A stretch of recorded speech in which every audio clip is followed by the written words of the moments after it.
Antes de que Europa entendiera lo que estaba ocurriendo, los caballos franceses ya estaban cayendo frente a una zanja de tierra. No los detenía una muralla inmensa, no los detenía una ciudad inexpugnable, los detenía una idea nueva, que la guerra ya no pertenecía al noble cubierto de hierro que cargaba con lanza baja, sino al infante disciplinado que aguantaba el miedo. Cavaba, esperaba, disparaba y contraatacaba, cuando el enemigo había perdido el orden. En el centro de esa ruptura estaba Gonzalo Fernández de Córdoba, el gran capitán, un hidalgo andaluz formado en la Guerra de Granada, enviado a Italia cuando Francia parecía invencible, derrotado al principio, humillado por la caballería pesada y por los piqueros suizos, pero capaz de hacer algo que muchos jefes medievales no hicieron jamás: aprender. Este video no cuenta solo cómo España conquistó Nápoles. Cuenta cómo una forma antigua de combatir empezó a morir en los campos italianos, cómo nacieron las coronelías que abrirían camino a los tercios, y cómo la paciencia, la pólvora, la pica, la zanja y la obediencia cambiaron el equilibrio militar de Europa. Gonzalo Fernández de Córdoba no nació como una estatua, ni como una leyenda terminada. Nació dentro de una nobleza andaluza acostumbrada a servir, negociar, combatir y sobrevivir cerca de una frontera que llevaba generaciones marcando el pulso de Castilla. Su primera escuela no fue Italia, sino Granada, una guerra larga, irregular, de fortalezas, pasos de montaña, emboscadas, pactos, mensajeros, hambre y asedios donde la victoria rara vez dependía de una carga gloriosa. Allí aprendió que el terreno podía valer más que la bravura, que un ejército se deshacía antes por el estómago que por la espada, y que un capitán debía entender tanto el barro de los caminos como el ánimo de sus hombres. En Granada vio cómo convivían la artillería, los zapadores, las cabalgadas, las negociaciones y la presión psicológica sobre ciudades agotadas. Vio también que la disciplina era una forma de misericordia. Un soldado sin paga saqueaba, un campamento sin orden enfermaba, una columna sin información moría antes de combatir. Cuando la guerra terminó y la media luna dejó de dominar la Alhambra, muchos pensaron que aquella experiencia pertenecía al pasado peninsular. Pero para Gonzalo fue exactamente lo contrario. Granada le había enseñado una guerra de transición, una guerra donde lo viejo y lo nuevo peleaban juntos. Y cuando Italia se abrió como un tablero de ambición para Francia, Aragón, el Papado, Venecia y las grandes familias locales, aquel aprendizaje fronterizo se convirtió en una herramienta perfecta. Porque Italia no iba a ser solo una campaña de honor. Iba a ser laboratorio, trampa, mercado, escuela y cementerio de ejércitos. Esa frontera le enseñó también que ningún triunfo era puramente militar. Detrás de cada rendición había intérpretes, rehenes, juramentos, caminos vigilados y familias obligadas a escoger entre obedecer o desaparecer. Ese aprendizaje frío viajaría con él al otro lado del mar. Italia era rica, brillante y frágil. Sus ciudades financiaban artistas, bancos, cortes, mercenarios y diplomacias finísimas. Pero esa misma riqueza la convertía en presa. El reino de Nápoles, ligado a la corona de Aragón, quedaba en el centro de una disputa que no era solamente dinástica. Quien dominara el sur italiano controlaría puertos, tributos, rutas mediterráneas y una posición estratégica frente al Papado, Sicilia y el norte de África. Francia llegó con una maquinaria militar que parecía salida del futuro y del pasado a la vez. Grandes piezas de artillería capaces de abrir muros con rapidez, caballería pesada de prestigio casi mítico, y cuadros de piqueros suizos que habían demostrado que la infantería también podía matar a los nobles si mantenía el bloque cerrado. La primera impresión fue brutal. El avance francés hizo temblar a los poderes italianos, y la entrada en Nápoles mostró que los equilibrios viejos podían romperse en semanas. España respondió enviando a Gonzalo con una fuerza menor, pensada más para sostener una causa que para aplastar un continente. Aquella primera expedición no fue una marcha triunfal, fue una lección desagradable. Los franceses tenían peso, velocidad, prestigio y aliados. Los españoles tenían experiencia, pero todavía buscaban la forma exacta de usarla en una guerra distinta.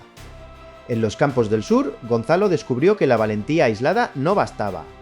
Si permitía a la caballería francesa elegir el momento, perdía. Si dejaba que los suizos empujaran de frente, cedía. Si entraba en el juego noble de medir honor contra honor, Francia imponía las reglas.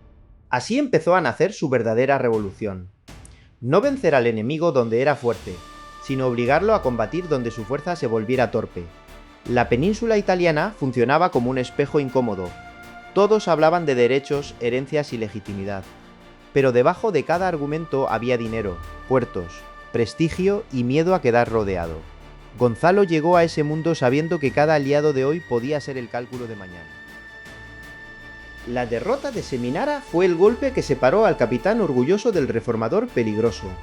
A Gonzalo le habían puesto delante una verdad incómoda: la infantería española, ligera, flexible y acostumbrada a la guerra de frontera.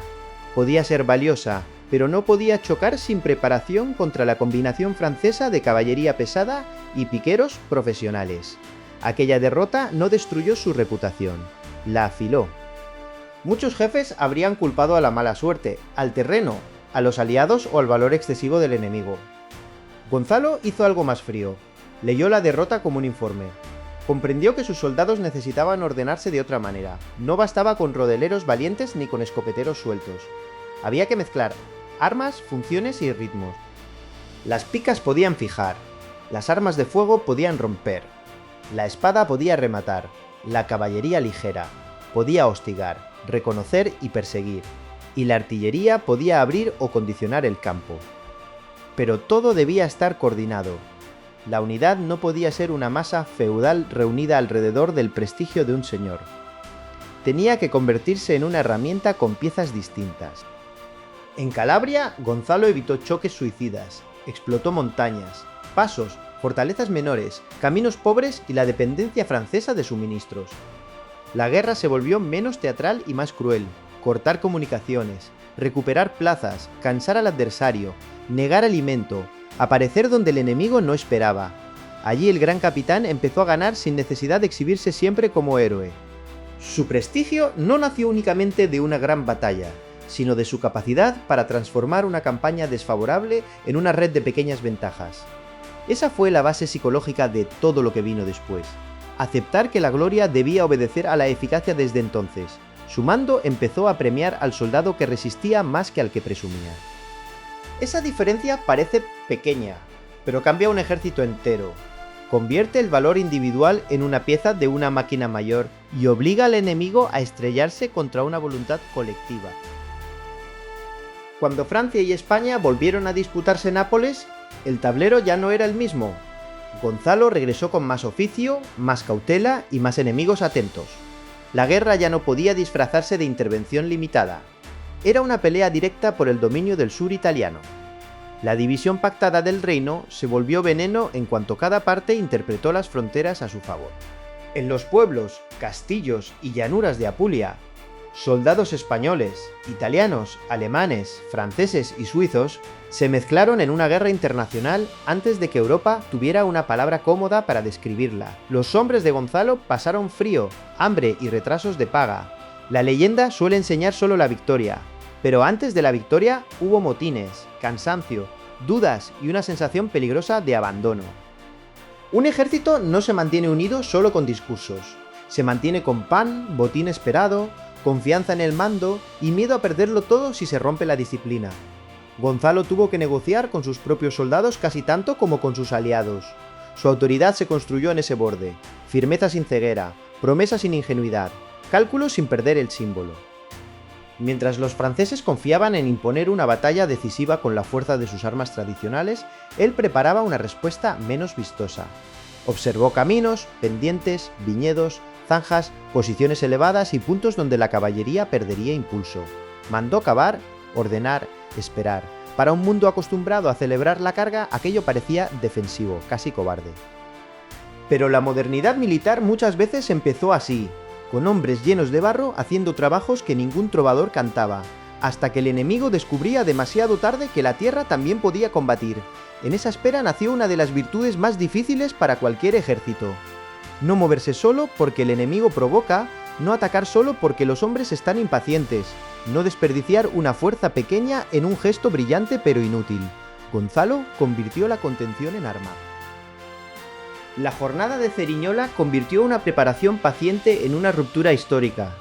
Los franceses llegaban con confianza, empujados por la idea de que su caballería pesada podía abrir el campo y que sus infantes suizos podían rematar lo que resistiera.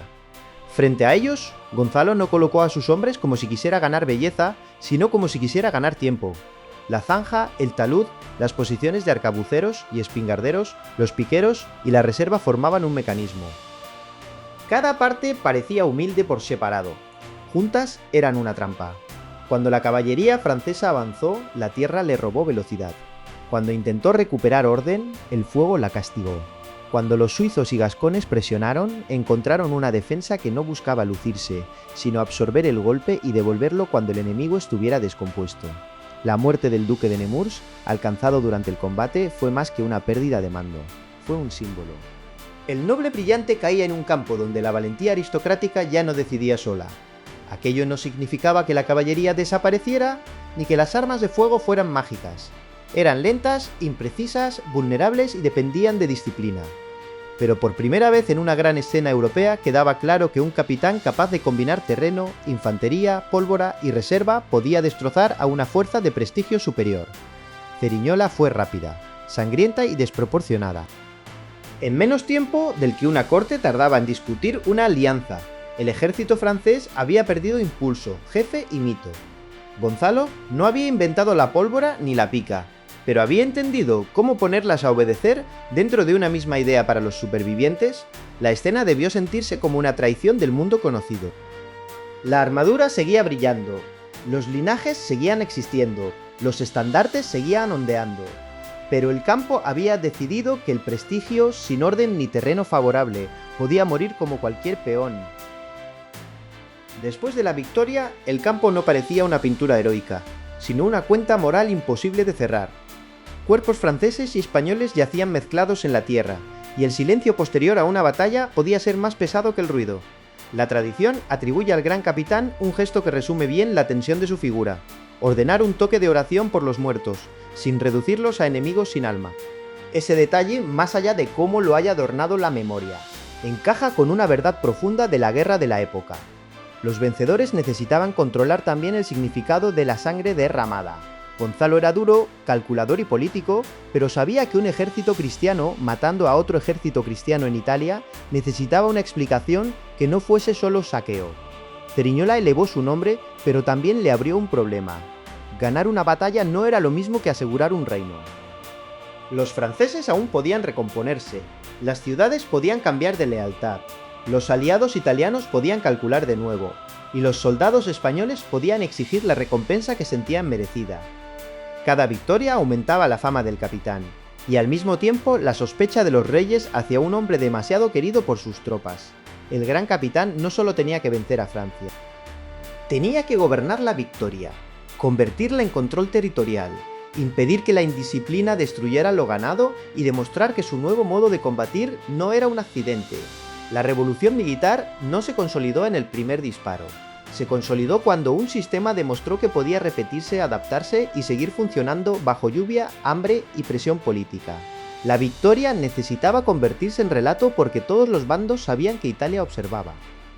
Una ciudad podía rendirse por miedo, otra podía resistir esperando ayuda francesa, y otra podía abrir sus puertas si creía que el nuevo amo traería menos caos que el anterior. El invierno sobre el río Garigliano fue una prueba distinta. Allí no bastaba con repetir Ceriñola. El enemigo había aprendido, el clima castigaba, los campamentos se pudrían y el río separaba dos voluntades agotadas. La guerra se convirtió en una espera corrosiva. Barro, enfermedades, tiendas húmedas, caballos flacos, hombres sin paciencia y oficiales mirando al otro lado del agua como si el paisaje mismo fuera una muralla. Las grandes decisiones a veces nacen en escenarios pequeños. Un puente preparado, una marcha nocturna, un rumor oculto, una orden que circula en voz baja, una columna que se mueve mientras el enemigo cree que nadie puede moverse. Gonzalo entendió que la sorpresa no pertenecía solo a los ejércitos veloces, también podía pertenecer al ejército que fingía estar paralizado. La operación sobre el río exigía coordinación entre infantería, caballería, zapadores, aliados italianos y mandos capaces de mantener silencio. En un mundo de campamentos enormes, ocultar intención era casi una obra de arte. Los franceses confiaban en que el frente estaba bloqueado por el agua y el invierno. Gonzalo buscó convertir esa confianza en debilidad. Si Cerignola había mostrado el poder de una defensa preparada, Garigliano iba a mostrar algo complementario: la capacidad de pasar de la paciencia al golpe repentino. Esa combinación sería una de las claves del prestigio español durante generaciones. No se trataba de ser siempre defensivo. Se trataba de decidir cuándo el enemigo debía desgastarse contra una posición y cuándo debía descubrir que la posición era solo una máscara. Los hombres que llevaban meses mirando el río no estaban viviendo una pausa, sino una batalla lenta contra el desgaste. Cada día sin decisión podía matar caballos, pudrir pólvora, romper lealtades y hacer que la tropa confundiera prudencia con debilidad. El cruce del Garigliano fue una maniobra de nervio y cálculo. Los españoles y sus aliados levantaron paso donde el enemigo no esperaba una ofensiva seria, movieron tropas con rapidez y obligaron a los franceses a reaccionar tarde. En la guerra medieval, muchas veces la batalla se imaginaba como un choque frontal aceptado por ambos bandos. En la guerra que Gonzalo estaba perfeccionando, la batalla podía empezar antes de que el adversario entendiera que ya había empezado. El movimiento sobre el río desordenó la seguridad francesa. Las posiciones que parecían firmes se volvieron vulnerables. Las rutas de retirada se llenaron de presión. La caballería ligera, la infantería y los mandos subordinados actuaron como partes de un mismo organismo, no como grupos que buscaban gloria separada. Y esa es una de las conexiones más importantes con los futuros tercios. El soldado español que dominaría Europa no era invencible por naturaleza, ni superior por sangre, ni protegido por una leyenda sobrenatural. Era peligroso cuando estaba integrado en una estructura capaz de resistir, disparar, empujar, girar, obedecer y recomponerse. Garigliano terminó de hundir la presencia francesa en el sur. La retirada se convirtió en desastre y Nápoles quedó en manos españolas. Pero el verdadero premio no fue solo una ciudad, ni una corona, ni un mapa. Fue una reputación. Desde entonces, los enemigos de España empezaron a mirar a su infantería con otro miedo. No como auxiliares de la caballería, no como gente de menor rango esperando el choque noble, sino como el centro duro de una nueva forma de guerra. El golpe fue táctico, pero también psicológico. El ejército, que parecía encerrado por el agua, demostraba que aún podía elegir el momento, y el enemigo que creía tener controlado el frente descubría que la seguridad mal vigilada podía transformarse en pánico. La palabra tercio aún no describía plenamente lo que después aterraría a Europa, pero las raíces estaban allí. Gonzalo reorganizó sus fuerzas en coronelías, agrupaciones más flexibles que permitían combinar piqueros, soldados con espada y rodela, armas de fuego, mandos intermedios y apoyo de caballería y artillería. La clave no era una receta fija, sino una lógica. Ninguna arma debía pelear sola. La pica protegía al tirador. El tirador desgastaba al enemigo antes del contacto. La espada servía en el cuerpo a cuerpo. La caballería ligera observaba y golpeaba flancos. La artillería alteraba posiciones y el capitán decidía cómo encajar esas piezas según terreno y adversario. Esa mezcla parece evidente desde nuestra perspectiva, pero en aquel momento rompía inercias sociales profundas. La caballería noble no solo era un instrumento militar, era una clase, una cultura, una forma de prestigio. Elevar al infante disciplinado significaba desplazar el centro simbólico del combate. El campo de batalla empezó a premiar menos el linaje visible y más la obediencia colectiva. Esto no hizo la guerra más humana, la hizo más eficaz, más larga, más técnica y más estatal. Para sostener ese tipo de ejército hacían falta impuestos, administración, pagadores, rutas, arsenales, oficiales, justicia militar y una monarquía capaz de pensar más allá de una campaña. El gran capitán fue una bisagra porque no solo ganó, mostró a la corona que una infantería profesionalizada podía ser la columna vertebral de una política imperial. De esa idea nacería una tradición militar que en los siglos siguientes cruzaría Italia, Flandes, el Mediterráneo, y la imaginación de los enemigos. Esa lógica exigía oficiales capaces de entender algo más que el valor físico. Había que leer distancias, mantener intervalos, reconocer cuándo disparar, cuándo cerrar filas y cuándo reservar fuerzas.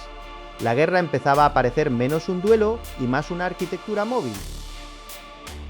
Pero la conquista de Italia no fue una historia limpia de banderas ondeando sobre mármol. Fue una experiencia dura para poblaciones que cambiaban de señor, para campesinos que alimentaban ejércitos ajenos, para ciudades obligadas a pagar, abrir puertas o soportar guarniciones, y para soldados que vivían entre promesas de paga y riesgo de muerte. España no conquistó el sur italiano solo con genio táctico. Lo hizo mediante diplomacia, alianzas locales, control de puertos, presión financiera, legitimidad dinástica y una violencia administrada con habilidad. Gonzalo entendió que un reino se sostenía después de la batalla o se perdía en la semana siguiente. Por eso su figura incomodaba tanto. Era útil en campaña, querido por sus hombres, respetado por aliados y temido por rivales. Ese tipo de prestigio podía parecer demasiado grande incluso para el rey que se beneficiaba de él. La política empezó a rodear al vencedor. En Nápoles, el gran capitán actuó como virrey. Repartió mercedes, sostuvo equilibrios y se movió entre nobles italianos que no eran simples espectadores. Cada favor creaba una deuda, cada deuda una sospecha. La corona necesitaba su talento, pero no podía permitir que un capitán se convirtiera en dueño emocional de un reino ganado en su nombre. Así aparece la parte menos cómoda de la leyenda, la tensión entre el soldado victorioso y el poder que lo manda. La revolución militar no solo cambió tácticas, cambió la relación entre monarquía y ejército. Los grandes capitanes eran necesarios, pero también peligrosos. Y Gonzalo fue quizá demasiado grande para seguir siendo solo una herramienta para la población italiana. Esa arquitectura de poder se traducía en impuestos, alojamientos forzosos, pleitos de nobleza y nuevas obediencias. La revolución militar se veía desde arriba como estrategia, desde abajo muchas veces como otra columna entrando por el camino. Las famosas cuentas del Gran Capitán pertenecen a ese territorio donde historia, memoria y literatura se mezclan, pero expresan una verdad política muy potente. Después de gastar sangre, dinero, favores y prestigio en Italia, Gonzalo tuvo que enfrentarse a la mirada desconfiada del poder. La monarquía podía admirar sus victorias y al mismo tiempo temer su autonomía. En la cultura popular quedó la imagen del capitán respondiendo con ironía a quienes le pedían justificar gastos imposibles. Picos, palas, limosnas, frailes, espías, muertos, campanas y paciencia convertidos en una contabilidad moral de la guerra. Sea cual sea la forma exacta de esa tradición, el fondo es demoledor. La guerra moderna costaba más de lo que los libros de cuentas querían aceptar. Costaban metal, trigo, pólvora, animales, barcos, deudas, cuerpos mutilados, ciudades sometidas y años de vida de hombres que nunca aparecerían en un retrato cortesano. El gran capitán acabó apartado, envejecido y reducido por la misma maquinaria a la que había servido. Murió lejos del mando que lo hizo famoso, pero su método no murió con él. Esa es la ironía central de su vida. El hombre pudo ser arrinconado, pero la forma de combatir que ayudó a construir siguió avanzando. Las coronelías evolucionaron. Las ordenanzas posteriores dieron forma más clara a los tercios y la infantería española se convirtió durante mucho tiempo en una referencia de disciplina, resistencia y terror táctico. El capitán desapareció. El sistema quedó, la leyenda de esas cuentas sobrevivió porque toca una fibra universal. Quien gana la guerra rara vez controla el despacho donde se calcula cuánto valió. Entre la gloria cantada y el recibo firmado siempre queda una zona oscura donde se esconden los muertos. La revolución militar del Gran Capitán no debe entenderse como un invento aislado de un solo genio. Sería demasiado simple. Europa entera estaba cambiando. La pólvora alteraba fortalezas. Los estados reunían recursos más grandes. Los mercenarios suizos habían demostrado el poder de la infantería. La artillería obligaba a rediseñar ciudades. Y las guerras italianas funcionaban como una escuela brutal donde todos observaban a todos. Pero Gonzalo Fernández de Córdoba tuvo el mérito de unir esas señales en una práctica victoriosa al servicio de España. Su grandeza no estuvo en una fórmula mágica, sino en una mentalidad. Mirar la derrota sin orgullo, estudiar al enemigo sin desprecio, usar el terreno sin vergüenza, convertir al infante en protagonista y comprender que la guerra futura sería combinada, técnica, disciplinada y política. España conquistó Italia porque supo adaptar una experiencia peninsular a un escenario internacional, porque mezcló diplomacia y violencia, porque aprendió a negar al enemigo su batalla favorita, y porque encontró en Gonzalo un jefe capaz de traducir cambios dispersos en victorias concretas. La consecuencia fue enorme. Nápoles quedó bajo órbita española durante generaciones, Francia recibió una herida estratégica, y Europa contempló el ascenso de una maquinaria militar que más tarde alcanzaría su forma mítica en los tercios, cada vez que una formación resistía bajo fuego, cada vez que una pica protegía a un arcabucero, cada vez que la disciplina vencía el impulso, una parte de aquel aprendizaje italiano seguía viva. El gran capitán no solo conquistó territorios, ayudó a conquistar el futuro de la guerra europea. Por eso su figura sigue funcionando para una audiencia interesada en tácticas. No porque prometa una victoria fácil, sino porque muestra el mecanismo completo. Reconocimiento, logística, disciplina, moral, fuego, choque, terreno y política aparecen unidos en una misma lección. La historia de Gonzalo Fernández de Córdoba deja una imagen incómoda, la de un vencedor que cambió la guerra y aún así no pudo controlar la memoria política de su propia victoria. Sus enemigos aprendieron a temerlo, sus soldados aprendieron a confiar en él y sus reyes aprendieron que un gran capitán podía ser tan útil como inquietante. En Italia, España no ganó únicamente por valentía, ni por destino, ni por una superioridad inevitable. Ganó porque supo adaptarse más rápido, porque aceptó que la caballería ya no podía reinar sola, y porque convirtió al infante común en la pieza central de un sistema nuevo. Si este relato te ha servido para ver los tercios no como una leyenda nacida de golpe, sino como el resultado de barro, derrotas, zanjas, pólvora y disciplina, deja tu comentario con la batalla o el comandante que quieres ver en el canal. Porque en conquistas y cenizas, cada imperio que asciende deja también una sombra, y cada victoria trae una factura que alguien termina pagando.